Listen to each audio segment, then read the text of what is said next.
que se nos retroceder a nosotros, a los trabajadores que trabajamos acá y a la gente que ha venido a atropellar a nuestra gente. Ellos están exigiendo la reposición total del personal. ¿Ustedes qué opinan? Nosotros somos nuevas, recién hemos entrado. ¿Y por qué no van a tomar las demás instituciones? Las instituciones grandes, ¿por qué no van?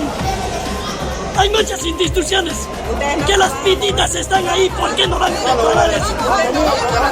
No vamos a permitir que agarren y atropellen a nuestras autoridades de la misma edad. Merecemos respeto.